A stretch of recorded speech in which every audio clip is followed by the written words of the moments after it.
I think one of the other big like ententes between, I'd say, the EU and the US right now, and also China, is basically the AI question, right? And the EU, when it tends to get criticized about AI policy, it's about over-regulation. Yep.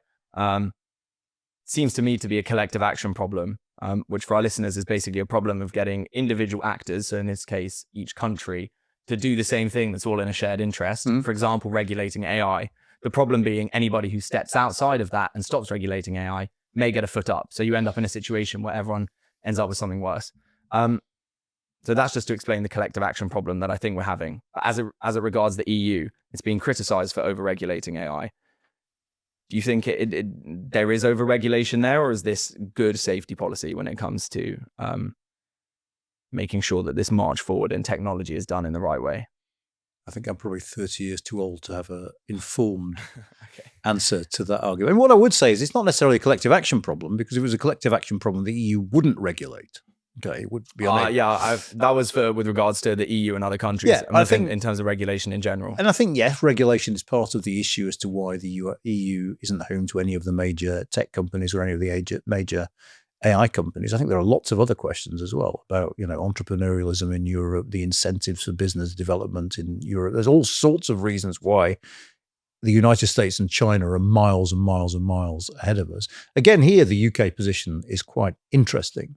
There was an AI summit in Paris a couple of months ago. The US and UK refused to sign the declaration. There is a sort of... Could you run through the declaration? No, absolutely not. I can't remember it. Just basically, very quickly, what it meant that they were failing to sign. What exactly was being discussed? Hand on heart, I absolutely can't remember. It was several months ago.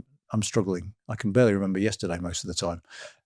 But so one argument is that the UK wants to stick closer to the US on this so we can have a good relationship with the US. We can benefit from the fact of being a trusted partner, similar sorts of regulation. Of course, that's falling slightly afoul with the online safety bill, which the US administration doesn't like at all.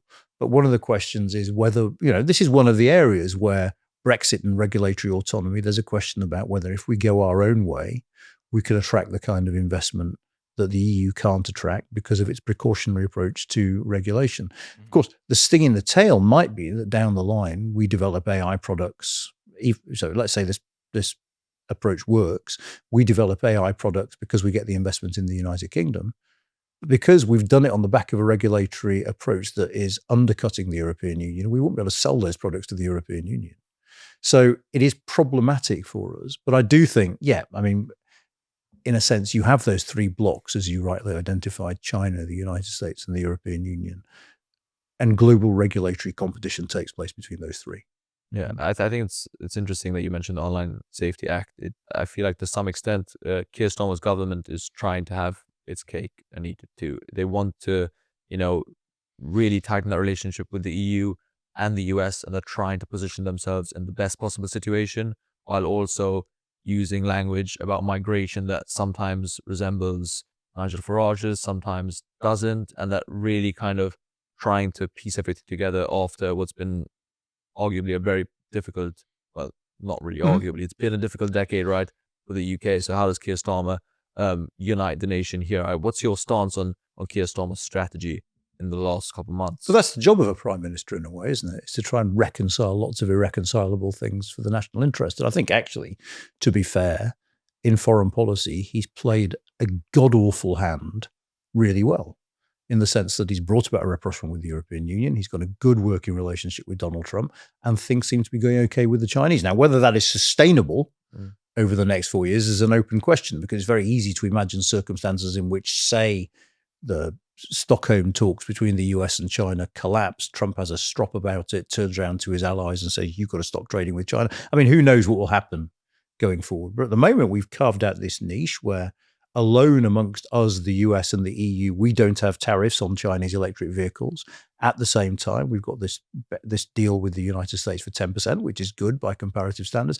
And at the same time, we're negotiating a closer economic relationship with the European Union. So I think Starmer deserves a load of credit for getting us to where we have got. The only question is whether that is sustainable or not is largely out of his hands and depends on how those other three act going forward. Yeah, I suppose the EU, China, and the US like we've just identified are really kind of the big players here, not just in AI regulation and trade and all that, but I think more in general, those are seen kind of maybe as a tripolar setup, the three sort of big powers that determine how things go. In general discourse, certainly I think in America as well, the idea often is that the EU and maybe Europe more generally is declining in power relative to those other two powers. How do you see that playing out? Yeah, I think there's a definite argument for that, both in terms of economic growth, in terms of population, which is absolutely crucial. It's no surprise that some of the rising countries in the world have massive populations. Look at India, look at China, look at Nigeria. In terms of relative technological backwardness, that we're not producing some of these high-tech industries in the way that China and the United States are, is definitely the case. What I would say is there are uncanny parallels here with Europe of the early 1980s. Back then, Japan was a challenger and the United States, and there were arguments that Europe's losing out in the technological battle between Japan and the United States, and we're nowhere in this. What came out of that was the single market. Mm-hmm. Single market was an initiative that was aimed to try and get Europe working again in competition with those two. So can you explain the single market just a little bit for? Well, the single market was a thing we were talking about a bit earlier, which is this attempt to say we need to harmonize rules between us more than before. The removal of barriers between member states makes the European economy more efficient, allows us to create European level firms rather than national firms. And those European champions can compete on a global stage with those from Japan and the United States. And of course, it's very interesting now that a couple of recent reports about the European Union, both by former senior Italian politicians, Mario Draghi and Enrico Letta, both proposing steps to make European integration stronger. It's almost like a repeat of the early 1980s. We'll have to see how the European Union responds. I mean, the other interesting parallel is Canada. Canada has responded to what it sees, not unreasonably, as the threat from Trump's America by starting to remove some of the trade barriers that exist between Canadian states.